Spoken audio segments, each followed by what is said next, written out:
Esse videocast é uma iniciativa da FEComércio RJ para a gente discutir a reforma tributária. Mais de décadas para esse projeto andar, ele avançou no Congresso Nacional, temos agora uma emenda constitucional aprovada e estamos, nesse momento, na discussão da regulamentação da reforma tributária.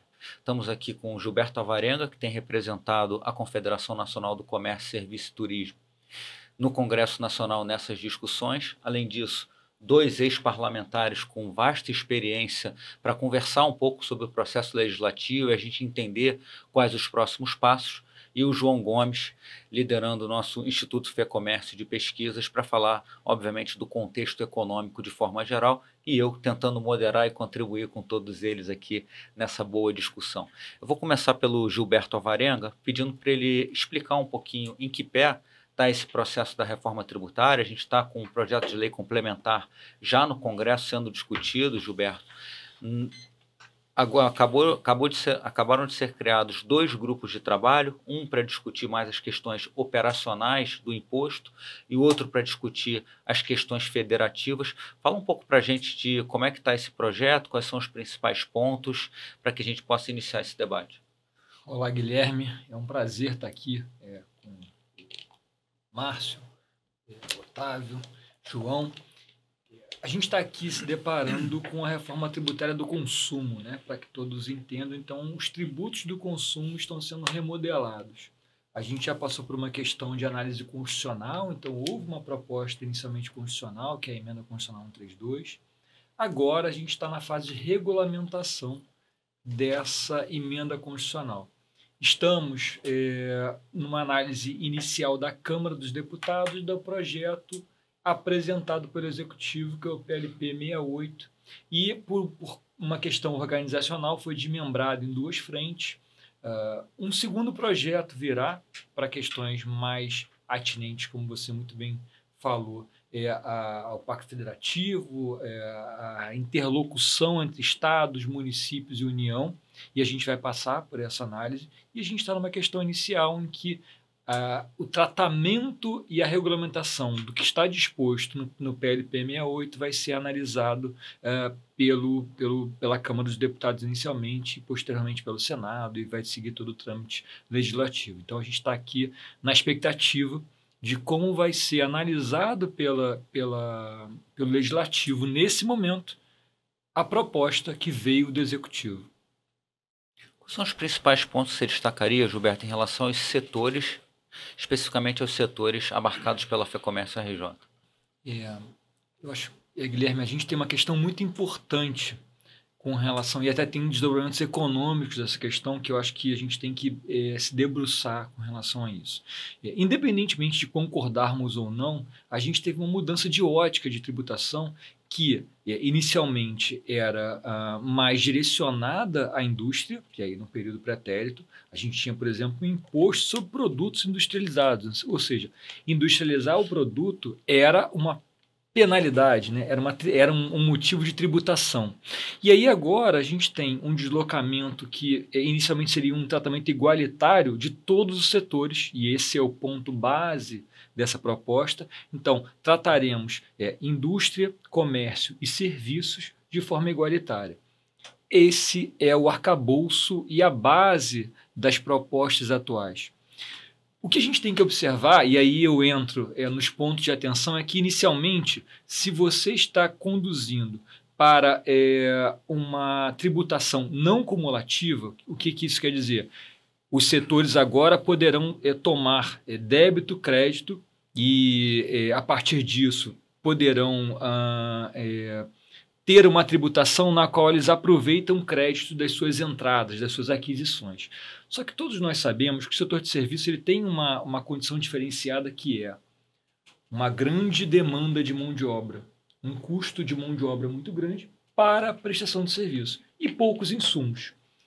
Nesse novo cenário, na verdade, no cenário anterior, a mão de obra não provém créditos. Então, primeiro ponto de atenção, a gente vai ter uma condição na qual empresas cujo custo maior seja mão de obra terão, consequentemente, uma tributação majorada, pois não tem créditos. Se você pegar duas empresas em situações equivalentes, uma empresa que tem muito insumo, muita aquisição de insumo, peças, maquinário e tudo mais, e uma empresa que tem a mesma relação despesa e receita, que tem um grande custo de mão de obra, essa que tem um grande custo de mão de obra, muito embora a capacidade de pagamento das duas empresas seja igualitária, a gente vai ter uma situação final diferenciada, porque se você tem uma alíquota igual com menos créditos, você tem uma alíquota majorada efetiva. Então, esse é o primeiro ponto de atenção e acho que é um ponto principal, e a gente já passou da fase de análise disso, e agora acho que a gente verificar como isso vai ser, quais vão ser os efeitos práticos dessa primeira consideração. Então, eu considero isso como um ponto principal. Segundo ponto, alguns setores foram eleitos por questões de essencialidade, por questões de especificidade, como de um regime diferenciado. E aí agora a gente chega num grande momento que é a emenda constitucional deliberou para esses setores um regime diferenciado. Mas qual será o regime diferenciado? Como isso vai ser posto em prática? Então, esse é também um ponto de atenção que temos. E aí, para concluir aqui de forma breve, um terceiro ponto de atenção. A gente tem um sistema hoje de creditamento que é um sistema limitado por várias interpretações posteriores que limitaram esse creditamento. A gente tem, por princípio, um sistema mais abrangente, com mais créditos. Mas o que a gente vê no PLP 68, por exemplo, é uma situação. Então, eu vou citar aqui o terceiro ponto de atenção. Uma condicionante do creditamento à comprovação de que aquele na etapa anterior realizou o pagamento. Isso, do ponto de vista moral e filosófico, é muito positivo. Mas, do ponto de vista prático, traz para o empresário a responsabilidade não só sobre a operação dele, mas sobre a operação anterior. Então, eu citei aqui 3 pontos que são pontos de atenção para que a gente possa evoluir com relação a isso. Esse primeiro ponto é muito importante, principalmente para a FEComércio. Eu queria ouvir João e também Otávio. Primeiro, porque essa questão dos créditos, principalmente para os setores que são muito intensivos em mão de obra, né? Na verdade, a ausência de crédito para os setores que são intensivos em mão de obra é muito importante. Queria começar pelo João, pelo seguinte, né, João? Hoje o setor de serviços é o principal motor da economia brasileira, né? O que mais emprega, é a maior representação no PIB de forma geral. Como você acha que pode impactar a economia brasileira se o setor de serviços, como bem alertou o Gilberto, for sobretaxado, ou seja, tiver uma carga tributária muito maior do que ele tem hoje, e obviamente qual o impacto disso pode ter, tanto em termos de preço como de desestímulo à atividade. Depois a gente conversa sobre o Otávio, especificamente, porque dentro desse setor de serviços, o setor de turismo também é outro que tem essas características e também vai ser afetado por essa nova tributação. Obrigado, Guilherme. Prazer estar aqui com vocês, Márcio, Otávio, Gilberto. E é importante, na fala do Gilberto, quando ele levanta a questão do setor de serviços, que você foi lá e pontuou muito bem, né? O setor de serviços intensivo em mão de obra, o custo dessa mão de obra e não está ali relacionado com insumos em si, mas sim com essa quantidade de pessoas trabalhando, essa massa, né? Que deixa ele fora, né, da estrutura de ganho dentro dos créditos, dentro dessa nova formatação tributária. A questão da carga tributária, ela elevada, ela não é novidade no Brasil, né? Ela sempre foi muito alta. E aí sempre tem aquela comparação, né? Você tem carga tributária elevada no Brasil, comparada para isso, faz aquela comparação clássica, né? A comparação de carga tributária da Suíça, mas aí você não tem os retornos que você tem nesse país. Então, nesse ponto específico, né? Dentro da trajetória que a gente vem observando, não só do tamanho do setor de serviços, é 70% do PIB nacional, mas dentro do protagonismo que ele vem assumindo, né, na trajetória recente, né, de recuperação da economia, mesmo que a gente não tenha, né, a alteração tributária, né, vamos supor que não tenha, você não vai ter elevação de carga tributária, mas dentro da composição dos setores você tem aqueles que vão ser mais ou menos prejudicado, mais ou menos favorecido. E o setor de serviços ele vai ser, sem dúvida alguma, penalizado. Tanto é que teve uma proposta da gente considerar nisso, Gilberto, a intensividade da mão de obra de alguma forma... A emenda do emprego. Isso, a emenda do emprego, considerando aí o fato do ter essa característica específica do setor de serviços. Então, me preocupa muito porque a gente observou recentemente que teve uma desaceleração bastante significativa na economia de quando a gente olha 14, 15, 16, aí 17, 18, quando vinha apontando algum tipo de recuperação, ali 19, 20, aí a gente tem a pandemia. E dentro dessa sustentação, né, desse processo de recuperação que aconteceu no pós-pandemia, o setor de serviços foi muito importante.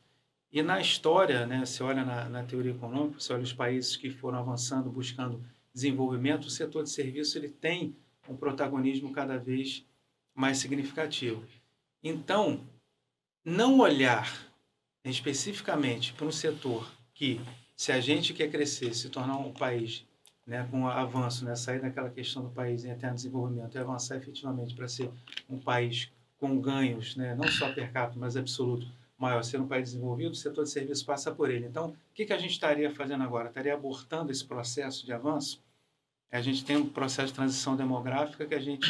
Aí, aquela coisa de envelhecer sem se tornar rico, né? Então, assim, isso é mais uma bola de ferro no processo de desenvolvimento do país. E aí tem um detalhe, né, que agrava ainda mais a situação. Porque eu disse, dentro do processo de recuperação, quando a gente sai da pandemia, a gente tem o serviço como protagonista, ali 50%, 55%, de momento quase 60% do emprego formal gerado. Mas essa curva, no nacional, no dado nacional, falando sempre aqui na questão do Brasil, ela já inverteu. Então, o setor de serviços já perdeu aquele dinamismo que a gente vinha observando em 2023. Já entra em 2024 ali com uma certa dificuldade, diferentemente do estado do Rio de Janeiro, que vem se sustentando na questão do serviço e também com destaque no setor do turismo, que depois o Otávio vai falar. Mas me preocupa essa já inflexão, esse processo de desaceleração que vem sofrendo o Brasil, né? Aquela perda de dinamismo, e junto com isso, a deterioração da expectativa das questões fiscais. Né? Porque se você tem uma carga tributária elevada, mesmo, não, mas não tem, vai ter elevação, tal, mas de fato ela é uma das maiores do mundo, se não for hoje a maior. Então, dentro dessa necessidade vem pelo tamanho do Estado. Aí vai discutir de que tamanho do Estado que a gente quer, etc., qual é a estrutura, mas o fato é gastar mais do que recebe ao longo do tempo não é sustentável. E aí você tem as limitações da receita, porque você vai buscar receita aqui e ali, receitas extraordinárias, tal, chega um momento que ela tem uma limitação. Né?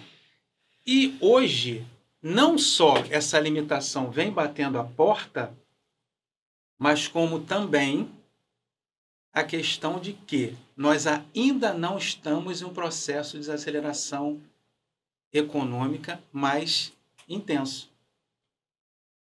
E mais a gente já viu, como eu falei anteriormente, essa inflexão. Então, me assusta muito de que, se a gente estiver só olhando pela ótica da receita, nessa estruturação fiscal, e não olhar para a despesa, a gente já está numa tendência, né, de perda de receita, que ainda não foi tão grave como a gente viu no passado 2015, 2016.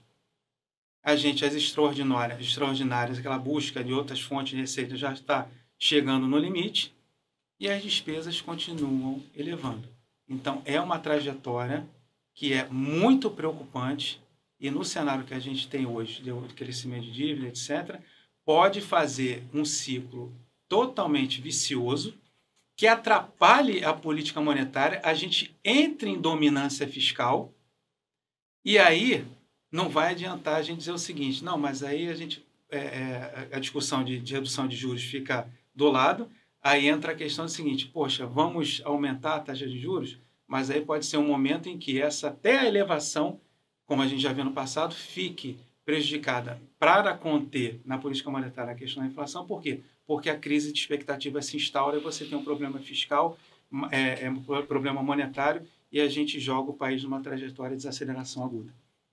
Otávio, o segundo ponto que o Gilberto falou é em relação aos regimes especiais, né? Você tem a questão da mão de obra, que não gera crédito, e o segundo ponto que o Gilberto levantou são os regimes especiais. E quando a gente olha para os regimes especiais, Gilberto, o setor de serviço, especificamente o setor de turismo, está inserido. Por exemplo, bares e restaurantes vai ter regime especial, hotéis vai ter regime especial, toda a parte de parques de diversões vai ter eventos. Fala um pouco como é que você está vendo esse processo da reforma tributária, o impacto deles no setor de turismo especificamente. Bom, inicialmente é uma satisfação, Guilherme, Márcio, Alvarenga e João estar ao lado de vocês discutindo esse tema, que é um tema, para muitos brasileiros, chatíssimo, árido, discutir reforma tributária, mas necessário. Dizem que a única coisa certa na vida é a morte. Mentira, porque os tributos também são uma coisa certa na vida. Então é preciso pensar sobre eles para que a organização social e do Estado brasileiro apresente algo que seja justo, equilibrado, que se possam ter as receitas provenientes das contribuições de todos, das pessoas, das empresas, para que se tenham recursos para políticas públicas serem implantadas e por aí vai. Então, desde a Constituição de 88 para cá, eu e o Márcio tivemos no Congresso muitos anos, observamos que todos os mandatos, uma comissão era formada para debater e reorganizar o sistema tributário brasileiro. Comissão formada, debates profundos, mas inconclusivos. Mas desta feita agora, o barco está andando. Já foi aprovada a emenda à Constituição e, como já se falou, temos 2 projetos de lei que vão dar desdobramento e especificações básicas sobre os rumos dessa parte do consumo, sobretudo, do que será esse novo ambiente tributário brasileiro dentro de uma ideia de algo que seja mais fácil, menos burocratizado, mais transparente e mais justo. Alguns setores vão merecer um tratamento diferenciado em função da relevância que eles trazem. O turismo, por assim dizer. O turismo, esses que aqui o Guilherme sinalizou, a hotelaria, os eventos, os parques temáticos, etc., vão ter uma tributação a menor, pela importância em geração de empregos e em trazer mais giro econômico para aquele território, sendo dinheiros que para aquele território vêm de outros locais do próprio país ou de outros países para aquele local. Então, o turismo tem uma capacidade de dar respostas e gerar atividades econômicas mais impulsionadas muito importante. O Brasil tem números ruins no turismo, embora tenha uma vocação gigantesca. Nós temos 6 milhões de turistas internacionais, a Argentina tem 7, o Uruguai tem 3,5 milhões de habitantes, recebe 4 milhões de turistas, a Argentina, enfim, na nossa frente, e por aí vai. Se for para a Europa, então a gente se assusta. Então é preciso ter políticas que façam com que o setor empresarial desse campo possa se desenvolver, porque não há saída sem desenvolvimento econômico. Não há outro caminho. O resto é discursinho para lá, discursinho para cá e proselitismo. É preciso que haja prosperidade, capital vindo, empresários investindo. Então, se nós soubermos, por exemplo, conversava não faz muito tempo, o ministro do Turismo de Portugal me dizia, mês passado, dizendo o seguinte, a Espanha, daqui para o final do ano, a cada semana, vai inaugurar um hotel. Quer dizer, o Brasil, essa imensidão de possibilidades, nós temos que ter mais capital, mais pessoas investindo para mais hotéis. O hotel o que é? Uma fábrica sem chaminés. Um quarto de hotel é praticamente um emprego, carteira assinada. Quantas pessoas que aqui chegam, que deixam dinheiro, pagam, aí vão a um restaurante, vão a um shopping, pegam um táxi, vão a uma atividade cultural. Esse movimento é algo que se intitula turismo, né? Então, eu acho que essa reforma tributária deve ter, nesse campo, uma preocupação nessa perspectiva, o que pode ser feito de respeito a uma tributação justa, mas animadora do processo de investimento para que mais atividades econômicas se possam ter? A informação, só para fechar, que tenho sobre o status atual do processo é que o presidente Lira elegeu 2 grupos, cada partido indicou um membro, tem 6 num e 6 no outro. É uma coisa alátere, em separado do regimento. Deu uma de Senado. O Senado também não olha muito o regimento, faz as coisas, etc. Bom, mas o fato é que o Lira estabeleceu 60 dias para que esses 2 grupos peguem os 2 projetos, ouçam um pouco a sociedade, ouçam os demais deputados e coloquem em votação. Eu acho que vai adiante um projeto, vai adiante. Então é preciso que o setor empresarial, o empreendedorismo brasileiro fique muito atento, em especial o turismo, porque é uma oportunidade de fixar parâmetros que permitam ir mais adiante, ter mais investimentos, ter mais emprego e mais renda. É mais ou menos isso. Márcio, essa questão setorial, obviamente, ela é econômica, mas como você, com a sua experiência de Congresso, sabe, ela é muito política, né? Como o Otávio bem disse, os setores vão ter que politicamente agir, né, para definir quem vai ter regime especial, quais são as alíquotas desses regimes especiais. E o Otávio mencionou agora que o presidente Lira quer avançar rapidamente com o projeto. A previsão é que isso seja votado até julho. Que ano mesmo? Exatamente. Essa é a pergunta. Dentro dessa discussão política toda setorial, tem ainda a parte federativa que a gente vai voltar a falar. Você acha possível um projeto como esse, no volume e da importância que ele tem para o Brasil, ser votado em 1 ou 2 meses? Vamos lá, vamos começar. Em primeiro lugar, uma alegria estar aqui com vocês, certo? Gilberto, João, Otávio, Guilherme. Melhor não poderia haver. Segundo, é oportuníssimo esse nosso debate. Oportuno porque o assunto está na pauta, porque o assunto é vital para a atividade econômica e porque nós temos que trocar ideias com aqueles que são associados, filiados à FEComércio, direta ou indiretamente. Como é que nós estamos? Como disse o Otávio, diversas legislaturas trataram da questão. Dessa vez aconteceu alguma coisa diferente. Conseguiu-se uma emenda constitucional que fixa tudo. Já não foi fácil, mas tem pilares fundamentais que estão consagrados.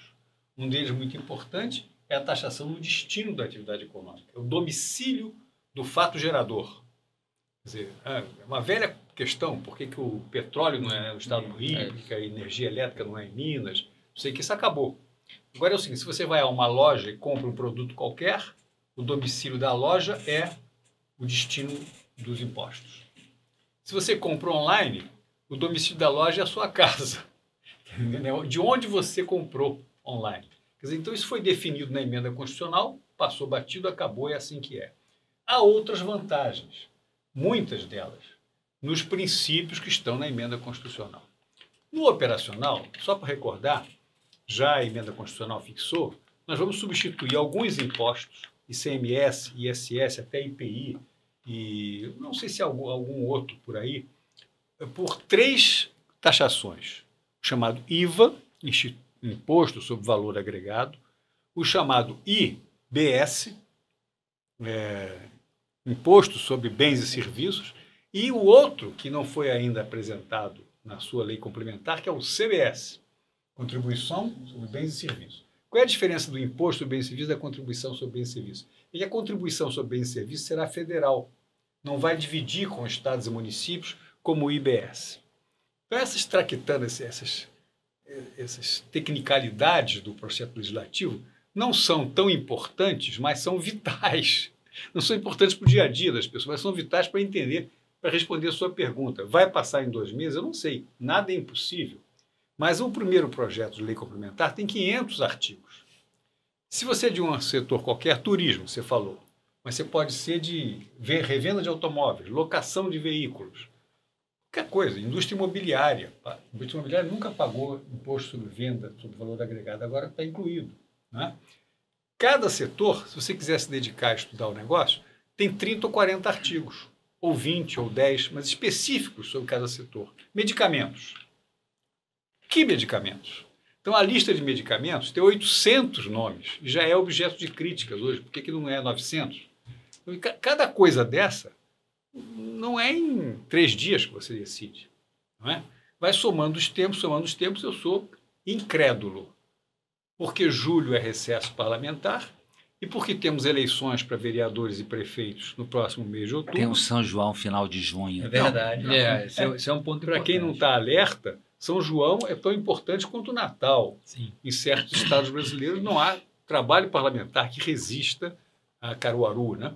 Aquela coisa. Enfim, daí tem eleições municipais e depois tem um outro fato muito importante que é a sucessão da direção das mesas do Congresso, o Senado e a Câmara. Quer dizer, o presidente Arthur Lira, que está pilotando esse projeto, não será mais presidente a partir de fevereiro. Então, um pouco o que ele vai fazer leve em consideração a sua própria sucessão, o que é normal, democrático, sem problema, só que atrapalha questões de grande peso técnico, como é isso aqui. Porque a maioria é técnico. O projeto que foi formado no Ministério da Fazenda, que foi apresentado, virou emenda constitucional e agora está sendo transformado nessas 2 leis complementares, ele é técnico, mas sofre a cada dia, já sofreu e continuará sofrendo argumentos e pressões de natureza política. Política. Tal setor, por que é, por que não é e tal. A definição de cesta básica, a cesta básica está incluída como setor privilegiado, beneficiado, não sei. O que compõe uma cesta básica? Os fabricantes de macarrão acham que tem que compor, mas os fabricantes de caviar também acham. Então, não é fácil. Não é impossível, mas não é fácil. Além disso, só para colocar também no trilho da coisa, foi apresentado o projeto de lei complementar que trata do IVA e do IBS, 500 artigos. Mas ainda não foi apresentado o projeto de lei complementar, que vem aí talvez essa semana, sobre o CBS, que vai ter no mínimo 150 artigos, talvez não chegue a 200. Mas você pega um calhamaço com 180, 170 artigos para estudar, não é a repetição do anterior, não é sequer a continuação do anterior. É outro volume sobre a mesma matéria. Um não vai andar sem o outro. E um deles não foi sequer apresentado. Estou falando das leis complementares. Acho também que na análise disso tem uma série enorme de detalhes, porque quando você beneficia um setor, como a arrecadação geral de impostos do país como um todo, não é aceitável que caia, porque tem que custear o país, não é? E só para lembrar que o atual ICMS, criado em 1967, lá pelo governo militar, pelo Roberto Campos e sua equipe na época, era atual naquele momento em que havia o imposto sobre consumo, mas em que havia uma centralidade de decisões tributárias no governo federal. Criou-se o CONFAS para criar exceções, mas isso foi todo superado. Hoje, cada estado faz o que bem entende. Quer dizer, a alíquota de ICMS sobre combustíveis é um no estado do Rio de Janeiro, outro no estado de São Paulo, outro no Espírito Santo, outro não sei o quê.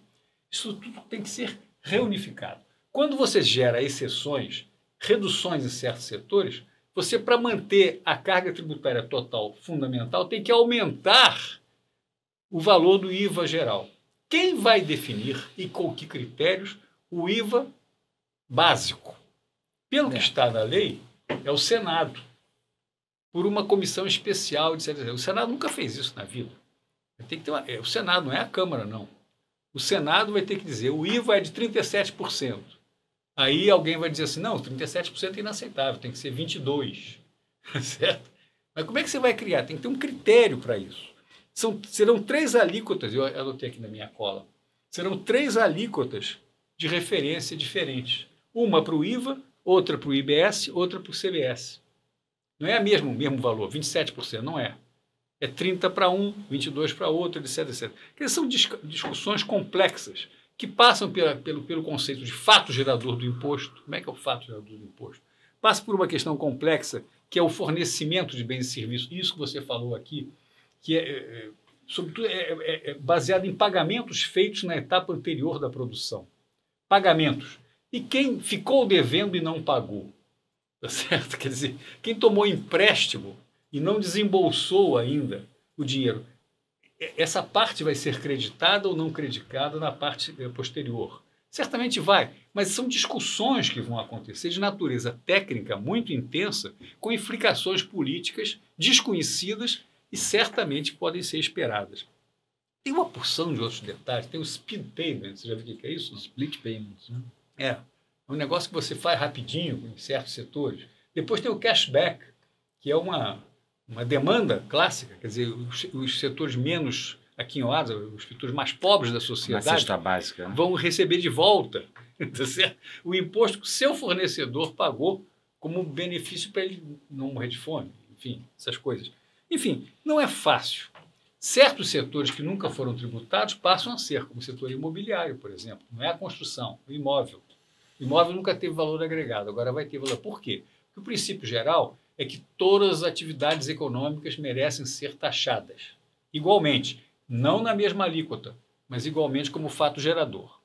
Mais ainda, não se trata agora ainda aqui, não há qualquer menção, e é para não ter mesmo, dos impostos, imposto de renda e ITBI, por exemplo. Você diz assim, imóvel paga, ganho de capital paga. Se você lucra na venda do seu imóvel, você vai pagar 15%, imposto né? de renda.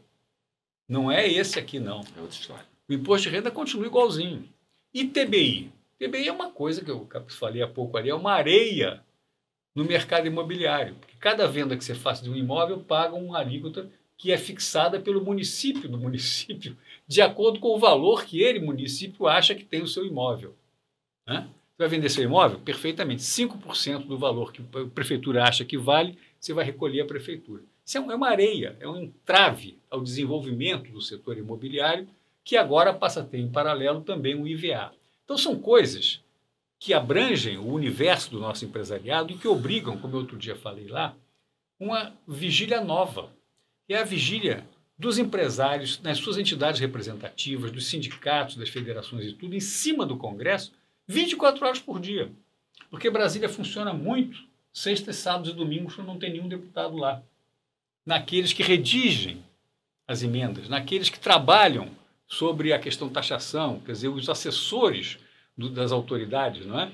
Aqueles que redigem sentenças para os juízes depois analisarem e adotarem ou não o seu ponto de vista. Quer dizer, não é para ser imóvel, não é para ser pessimista nem otimista, mas 2 meses, contando com São João, contando com recesso, contando com eleições, foi o que eu perguntei ao Otávio, é julho de que ano? Mas tem um detalhe, Márcio, que é um mecanismo novo que se instituiu do mandato anterior para cá, que veio com a pandemia, que é a votação online. Ou seja, o deputado está no estado e está votando. Eu presumo que o Lira está se louvando muito nesse instrumento para poder votar. Enfim, Sim, mas... ele quer marcar, foi um pouco isso, ele quer marcar. Ele vai sair dele da presidência da Câmara em 31 de janeiro. Então ele gostaria muito de marcar o seu período como presidente da Casa Legislativa, virando a página do que está lá hoje. Eu não sou pessimista, vou repetir, não sou pessimista nem otimista, mas eu tenho o direito de ser incrédulo, cético, como dizem os outros, tá certo? Porque o cara está lá no meio da quadrilha em Caruaru, você acha que ele vai votar online? E a questão que eu coloco também é o seguinte, né? Será que vai ser apreciado, dado o tempo? E aí, como você falou, né? Não sou incrédulo, pode ser que aconteça. Mas de que forma aconteça? Será que vai ter que ser... Como é que vai ser feita essa análise? Né? O CBS entra, mais 150 artigos, aí tem que ser analisado, ver as interações, etc. Voltando com esse tempo mínimo, será que vai ser apreciado de uma maneira decente? Normalmente, quando se tem algo muito relevante, o governo faz uma medição política prévia para identificar se ele tem maioria para aprovar aquele projeto que ele encaminhou. Mas o olhar técnico... Ocorre que hoje ele não tem essa maioria. Até pode ter. Dependendo da construção. Quer ver um exemplo? Assim, me preocupa muito, né, nessa questão, dessa ânsia, né, da necessidade de aumento de carga tributária. Como você falou, né, a gente estava conversando, você falou novamente aqui, eu acho isso muito interessante. Setores que não eram tributados vão passar a ser. E aí se faz aquela conta dizendo assim, não, vão ser tantos bilhões desse setor, porque ali ele vai ser taxado e a gente consegue aqui cobrir e ajustar a conta. O meu final é sempre a questão das contas, né, se vão estar equilibradas, se vai ser superavitária, deficitária, e se você tem uma expectativa razoável, isso não detona a economia como um todo. Nessa premissa, para não detonar e ficar tudo direitinho, parte-se do princípio que o aumento passar a tributar um setor, o aumento da carga tributária, aquele setor vai continuar pujante, ele vai continuar avançando. Mas não é verdade. Você passa a tributar uma coisa, ela não vai ter o mesmo dinamismo de antes. Você vai prejudicar o setor econômico. No todo, né, João? No todo, é muito positivo que haja modificações no atual sistema tributário. É nessa direção que está sendo apreciada na Câmara. É muito positivo. Certos setores vão ter mais trabalho e, eventualmente, contribuir mais. É verdade. Mas, no todo, a dinâmica, a forma de fazer, menos burocracia. Isso. Hoje é um negócio Aí louco. outra simplificação, tudo bem. Aí sim, a redução de tudo. a redução de custo no processo de simplificação é espetacular. Agora, achar que você vai taxar o setor de serviço, né, ele vai continuar pujante como estava, e você fazer uma projeção futura de arrecadação com a mesma tendência que ele vinha tendo, isso é falácia. Eu não quero ficar citando, né, que todo virou uma coisa assim, virou commodity, citar a curva de Laffer, né, mas isso é um fato. Né? Mas olha aqui, só uma intervenção adicional. Hoje é um inferno a vida de qualquer empresa. Porque cada estado tem a sua legislação número de horas de ICMS. Pessoal, tem seus fiscais com seu jeitão. Alguns são menos eficientes do que outros, demoram mais para dar resposta às demandas dos empresários. Então, a insegurança jurídica hoje é a marca principal do nosso sistema tributário. Mas, Márcio, eu acho que você tocou num ponto importante. E acho que a gente também tem que considerar esse ponto. A gente tem uma norma agora com 500 artigos. Isso é fato. Um projeto. Um projeto que possivelmente vai virar norma, né? Esse projeto, ele vai suprir o atual ICMS, que a gente está falando em 27 vezes 500 artigos, porque as legislações estaduais possuem talvez mais de 500 artigos. Uma normatização do IPI, cujo regulamento também, se eu não me engano, tem 200 e alguma coisa artigos. Uma normatização do PIS e da COFINS, que tem 2 leis mestras, mais umas 2 ou 3 leis secundárias, algumas instruções normativas muito extensas com mais de 500 artigos. Então, a gente está aí transformando, talvez, milhares de artigos em 500 artigos. Essa norma posta agora, que é o PLP 68, projeto, na verdade, ele está normatizando o IBS, que é o Imposto sobre Bens e Serviços, que é de titularidade de Estado e município. Está normatizando também a CBS, porque a CBS é um irmão gêmeo do IBS. Plurivitelino, porque um é uma contribuição e o outro é um imposto. A gente tem uma questão de direito financeiro e não de arrecadação. Só um parênteses interessante. Imposto tem que ser distribuído para os estados e municípios. Contribuição não precisa. Mas existem questões técnicas também que superam isso, né? A contribuição tem uma referibilidade, o imposto não tem referibilidade, então outras questões mais técnicas. Mas a gente tem o IBS e a CBS normatizados. Então a gente já está suprimindo toda a normatização de ICMS, toda a normatização de PIS/COFINS em um projeto único. Simplifica. Isso vai ser uma Exatamente. Mas eles não vão, os dois sistemas não vão caminhar junto até entrar em então piora para depois melhorar? Exatamente. Esse é um fator. Isso. Mas assim, vamos falar para a gente também não criar uma complexidade, porque senão as pessoas não vão entender nem o que está sendo proposto. Mas também assim, para não criar uma expectativa, né, de melhora. Mas a melhora, eu concordo, você está certo, a melhora não é imediata, a melhora é imediata. Né? O texto da emenda constitucional já fixa até 2032 como o prazo final da aplicação disso. Nesse período, realmente, os empresas vão ter que conviver com 2 contabilidades. Exatamente. Mas a segurança jurídica vai aumentar muito. Hoje, você atrair uma empresa que queira trabalhar em mais de um estado no Brasil é uma tortura. Porque o que ele vale para o estado do Rio não vale para o estado de Minas. Não é? Na questão tributária. O ICMS sozinho é maior do que a soma de todos os outros impostos na arrecadação. O ICMS é o imposto, é o tributo que individualmente tem o maior impacto sobre a carga tributária. Aproximadamente 7% da carga tributária é ICMS. Pois é. Né? De 33, 7 é ICMS. Então ICMS é 7 e todos os sozinho, demais tributos. Eu sei que ele é só 7 sobre 33. Mas Não. Ele é 7 sobre 100. É igual a 7. Ele é 7 sobre 100.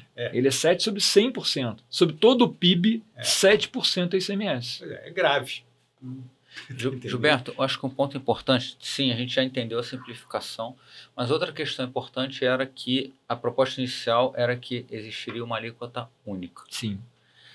Isso vai acontecer nos estados porque o que está se caminhando é talvez para uma alíquota de referência, mas com a liberdade dos estados e dos municípios estabelecerem suas alíquotas próprias. Ou seja, existe de fato a possibilidade de cada estado e cada município ter sua alíquota para o seu IBS?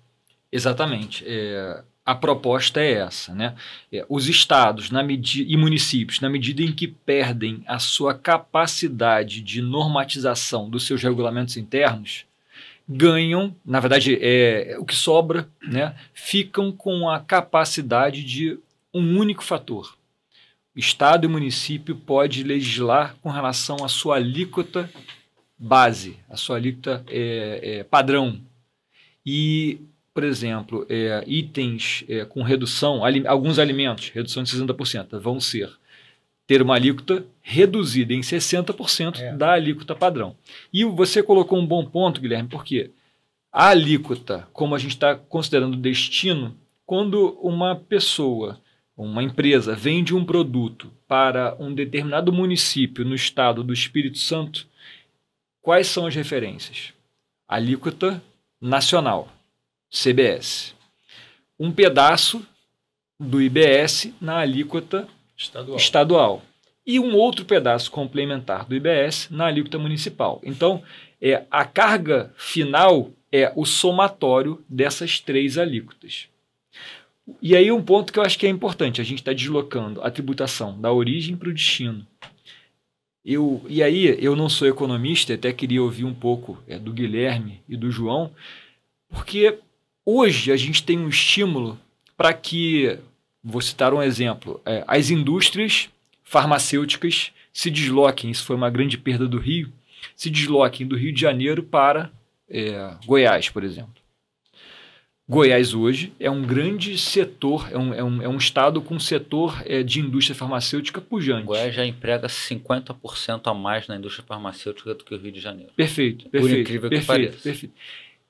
A partir do momento em que não existir um estímulo, como ficaremos e qual vai ser o incentivo de que uma empresa se desloque para Goiás, para Camaçari, para outros setores que não possuem uma demanda de consumo tão significativa quanto São Paulo, Rio de Janeiro, né?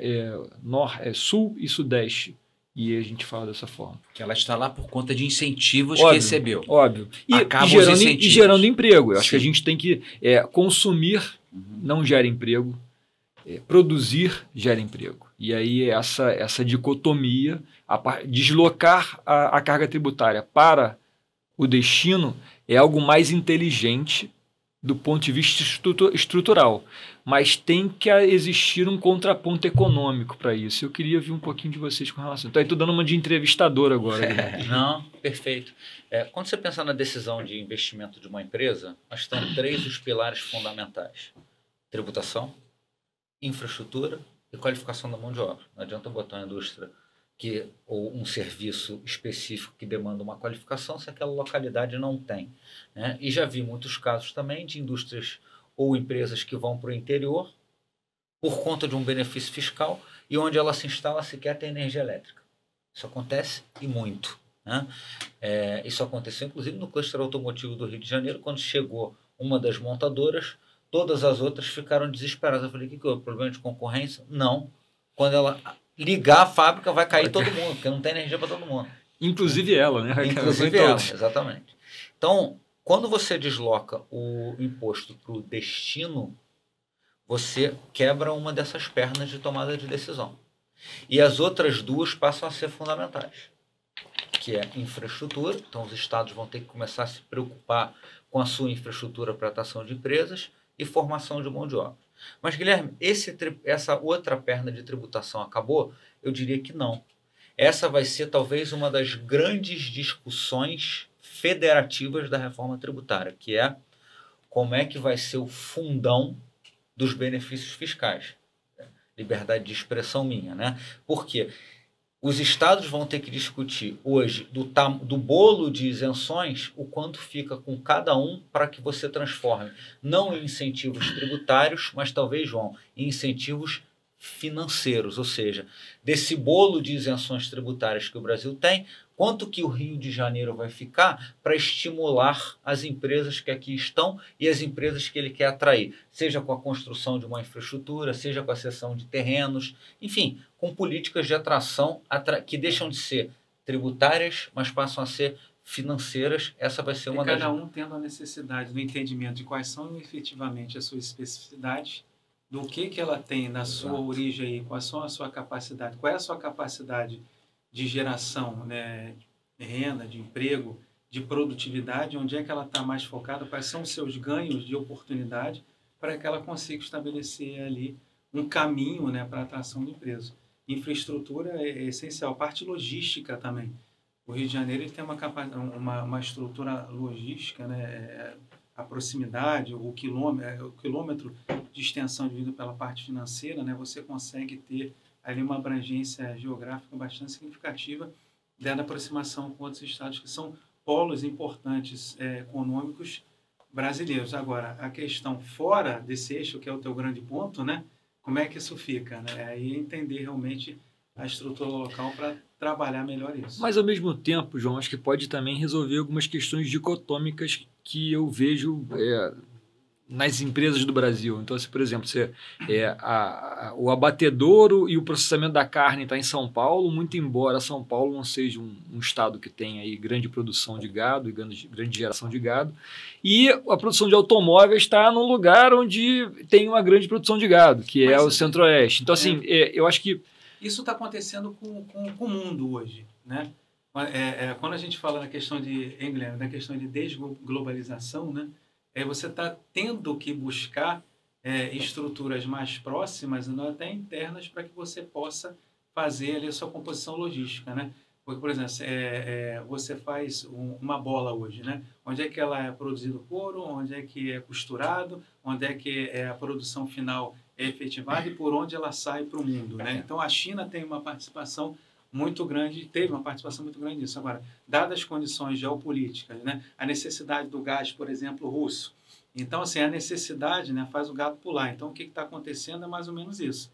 Então, assim, acho que o que a gente poderia pensar é o seguinte: viver simplesmente na questão tributária, né, dos incentivos, que pensando, dado que você tem essa possibilidade, ele está claro, está fácil, né, esquecer a questão da infraestrutura de qualificação de mão de obra, eu vejo isso como uma oportunidade para a gente olhar exatamente para esses segmentos da infraestrutura e para a qualificação de mão de obra. Até porque o Brasil não é nenhum primor em produtividade.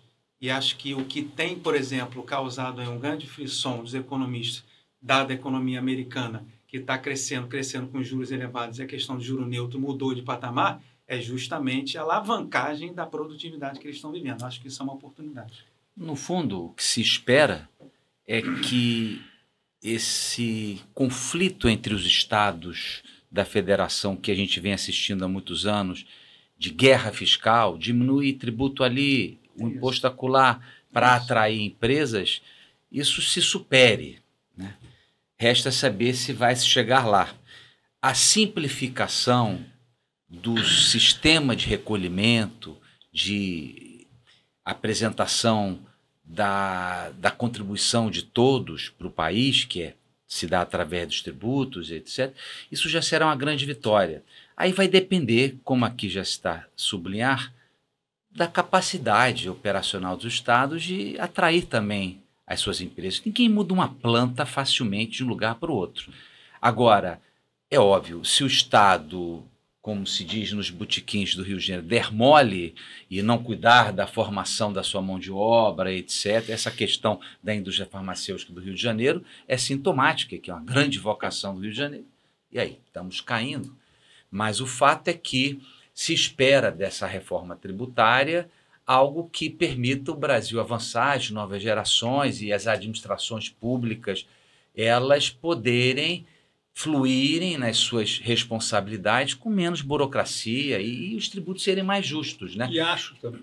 Diga lá, Otávio. Eu só queria trazer uma contribuição, o Guilherme aqui me apontava, e afinal, está se discutir isso aí, o que se pode incluir? Porque tem um projeto, o projeto você aprova, você modifica, você insere algo, suprime algo.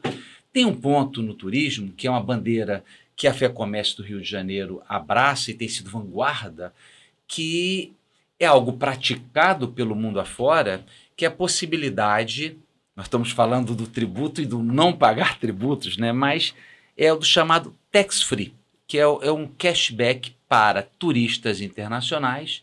Isso em muitos países se aplica para determinados produtos, quando adquiridos, o turista ter de volta o valor do tributo em si, do imposto em si. Custou 100, o tributo era 20, ele recebe de volta os 20.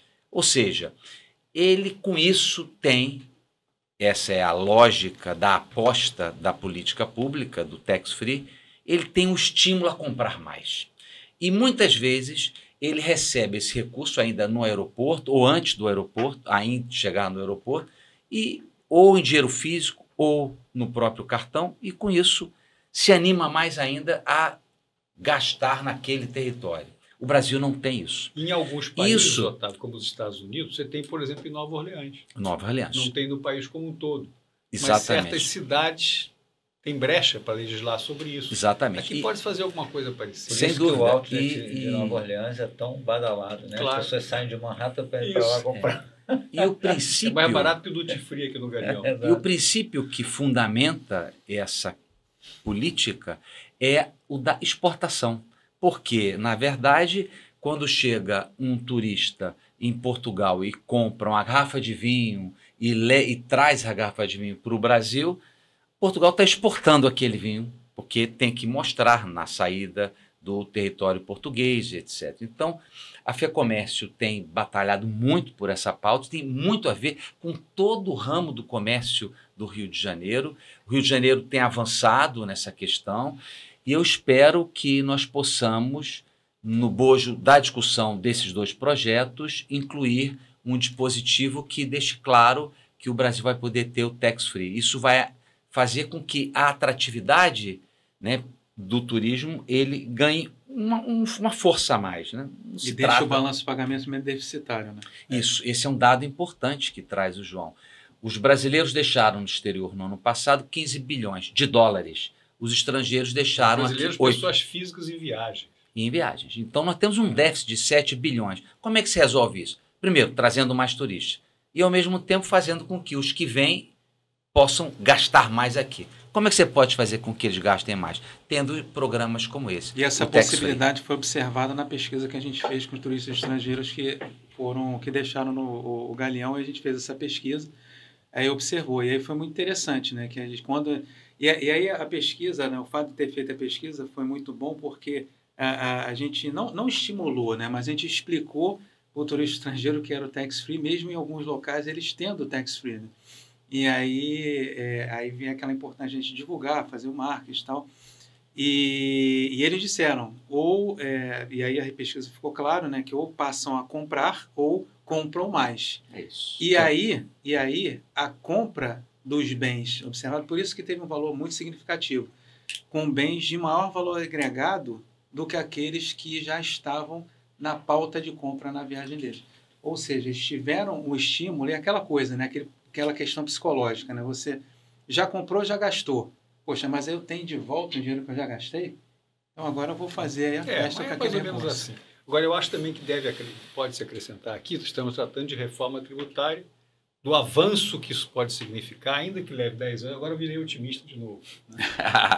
Isso pode levar 10 anos, pode levar o tempo que for, mas os princípios que estão na reforma, na emenda constitucional, estão valendo e são todos muito positivos.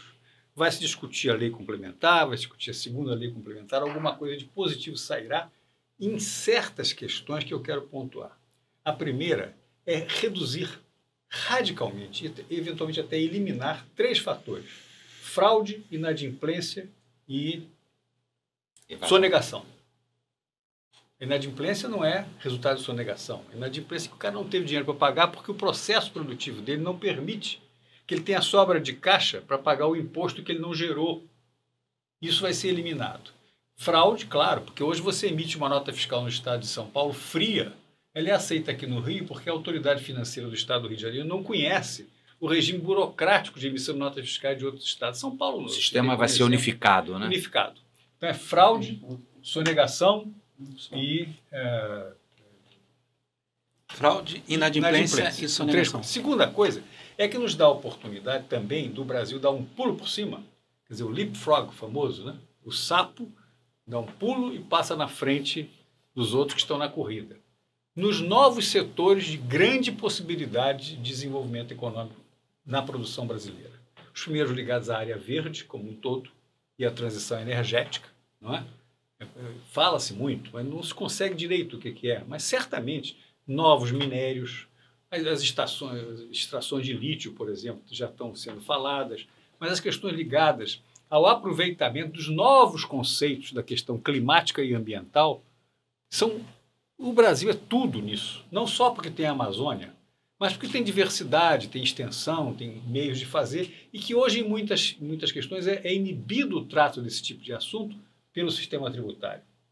E a terceira, na continuidade, terceira não, são os novos setores ligados à inteligência.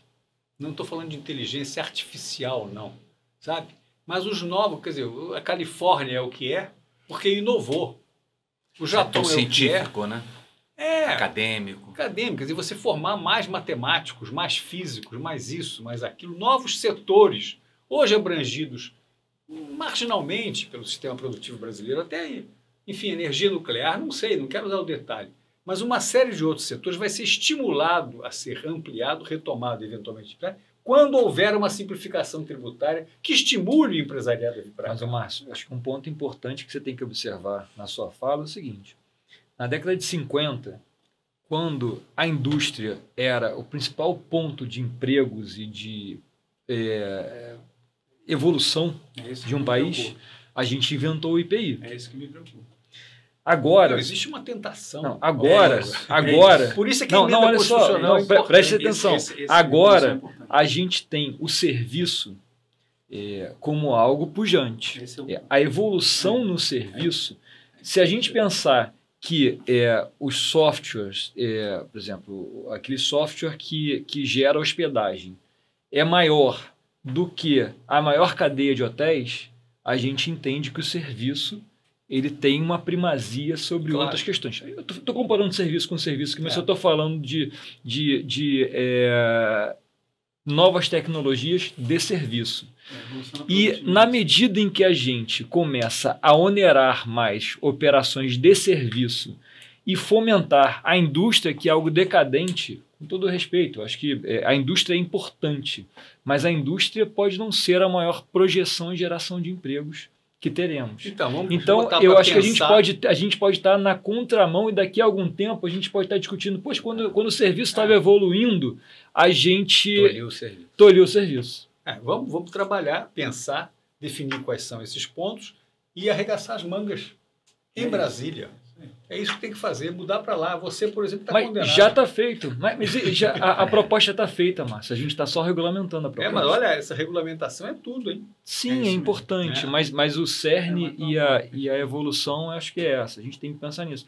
Até porque, nas tributações que a gente faz, a gente tem um imposto seletivo, que também está no PLP 68, que é um imposto que onera itens que criem prejuízo à saúde ou ao meio ambiente. Esses itens estão automóvel, tabaco, bebida alcoólica. Será que não existem outros itens que também sejam prejudiciais à saúde e que não sejam itens tangíveis e sejam intangíveis? É uma definição. Será que software, jogos, aplicativos não são tão ou mais prejudiciais à saúde quanto... Isso eu estou pegando aqui uma fala de um amigo, professor Sérgio André, da UERJ, do Rio de Janeiro, que trouxe esse olhar que eu não tinha, que às vezes a gente está tolhindo algo que é tangível E o intangível é o grande mal do futuro. E a gente não tem esse olhar. Eu acho que a gente tem que também ter Isso essa é um desafio, atenção, hein? ter essa atenção e esse desafio. Acho que tem muita discussão pela frente. Esse é um assunto que ainda vai render muito.